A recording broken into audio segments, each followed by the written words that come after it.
Hello, so welcome to my January and February plan with me, because I never ended up finishing my January plan with me. I'm not sure what happened there, but I just never finished, unfortunately. So I decided to put my January and February together because I still wanted to have that video out anyways, since I did film it, and it'll be nice to have like a 2-in-1 video, I guess, since my plan with me's are pretty short. I mean, I only do that cover page and my monthly spread, so why not? Anyways, for January, I did a fireworks cover, which is actually inspired from Amanda Rachel. I really enjoy her videos. I've never taken inspiration from her before because usually I have my own ideas for what I want to do that's related to the month, but for January I was like, I don't really know what to do. At first I wanted to do balloons, and I guess that made sense because of my birthday, but I thought that it would be hard to make it look creative. Yeah, fireworks. And for my monthly spread, I messed up on this. Again, I keep messing up my monthly spreads for some reason. I end up putting more boxes than I should, or at least I did it for the last week of January, since it ended on a Wednesday, but my boxes were up until Saturday, and I told myself that I wouldn't do that. Like, you can see it, that first week I didn't have the Sunday boxed in because I remembered, and then while I was actually doing it and I got in the mood, it fell apart. I forgot about it, and now it's there. So I tried to make it work by putting in that Sunday box at the top, and I filled that in with a quote. And then for the bottom 3 boxes, I put in goals, movies, and what's coming up in February. And I mean, I don't usually do goals or movies or what's coming up the next month. I didn't know what else to do for those boxes, and I didn't want to just leave them blank because then it would look unfinished. So I was like, okay, I can put those in because, I mean, maybe other people can do the same when they mess up like I do. And I also messed up that quote on the side because it's such a small space, and the quote I chose had some long words, and I told myself I'd be able to fit it in. It'll be okay, I just have to write small. But nope, maybe if I used like a regular pen instead of a brush pen, it would have looked better. It probably would have looked better, but I mean, learn from my mistakes. If it's a very small space, just use a regular pen or something skinny. Just don't use a brush pen and brush letter it in. Yeah, for my February cover, I decided to do a bursting heart dotted, and it was my first time doing the dotting technique like that. It takes a lot more skills than you would think to do dotting, but yeah.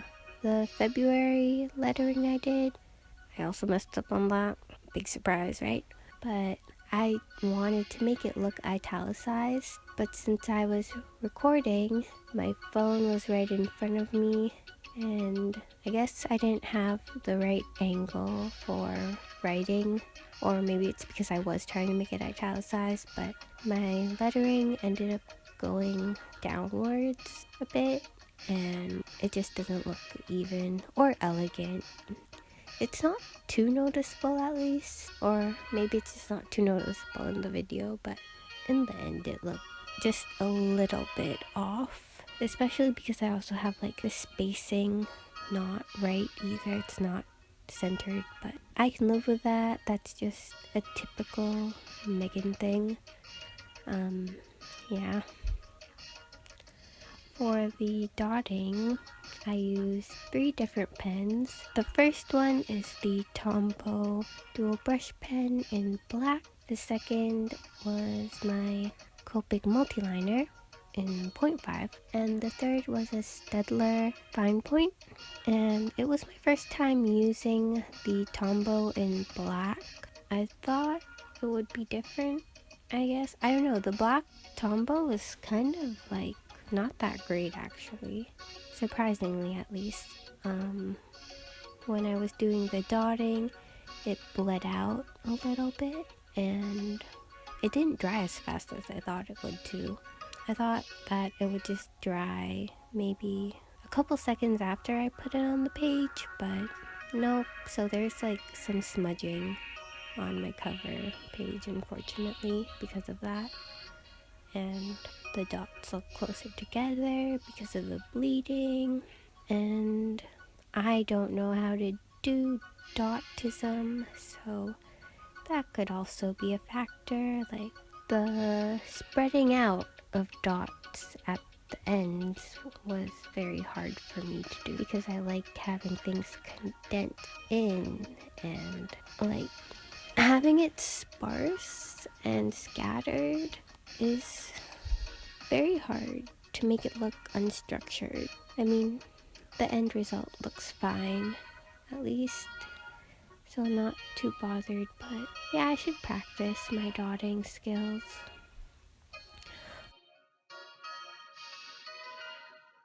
For my monthly spread, I decided to do a more, I guess, vertical layout is what it's called, rather than having it horizontal across my 2 pages like usual, like in the January one at least. I wanted to try and fit it on 1 page but still have my boxes big enough, and the only way I could do that was to just rotate my calendar like agenda style basically. But I like how it looks, even though it didn't all fit in perfectly, and there's like the last week on the 2nd page. I think it still looks good. The boxes are definitely like a dot or 2 smaller than usual, but I don't have too much to squeeze in every day since I decided to only do events and work on the monthly spread rather than writing in my classes like what I usually do, since I've already memorized that, so there's no need to really put it on. I like how my block lettering turned out though. Looks really cute. For that quote I have on the bottom, it's actually from a song called Love, and I don't know who the original artist is or singer, but Michael Bublé did a cover on it, and it's a really catchy song and it sounds really old school, and I just enjoy that kind of sound. I don't know, it's really catchy. It gets stuck in my head often, and it's from the movie The Parent Trap. I really like that movie as well. It's one of my favorites. But yeah, I totally messed up on that too. Like, this whole video is just me messing up again and again and again, and I didn't even know I messed up that much until I started talking about it for this video, and I was like, oh, well, I am very bad at this. I thought I'd have more room because it looks like a very big space, and so I said, gonna write bigger, because why not? And I used the Tombow pen, and once I got to like the O line, I was just like, yeah, no, this isn't gonna fit, because E has a very long line, and like I was already like halfway done, or a little bit more than half of the page, and I was just like, yeah, nope. And then I tried to make it work, but I even messed up the lyrics for E, and I still tried to make it work, and it didn't make any sense. So I was like, okay, I'm just gonna redo it. And so what I'm using is a page from a Daiso notebook. It's also dotted, and it's a very small notebook, and it's good for covering things up because it's basically the same color.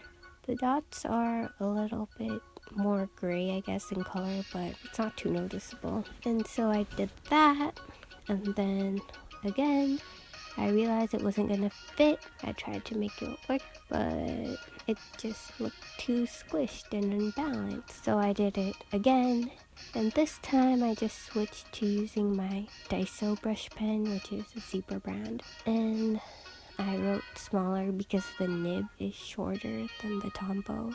So I got it all fit, and then I just used my paper cutter from Michael's that I got a very long time ago. It's for scrapbooking, but I use it for everything, and the cutter is dull and I haven't changed it since I got it, so I should do that. Yeah, I just used double-sided Scotch tape to put it in, and it's sticking out just a little bit out of my bullet journal, but I can always trim that down. Next, I wrote down important dates. You can actually see my pencil markings of a doodle, I guess, because I didn't know what I wanted to do with that at first, so I was trying to figure out if I wanted to do something doodly, but it didn't really fit with the rest of my page, so I just decided to do my important dates there. Because I used hearts as like my bullet points, they're very big hearts at least, I wasn't able to fit in many lines of important dates, so I just have like my midterms and my assignment and Valentine's Day listed as important date, which isn't a problem because I still have one more bullet point left at least, and I'm not even sure I'll be using it, but looks good. Yeah, so I like how this layout looks for a monthly spread. I might do it again for March, and then maybe for the rest of the year. I'm not sure. I also realized I didn't put the days of the weeks at the top of the calendar.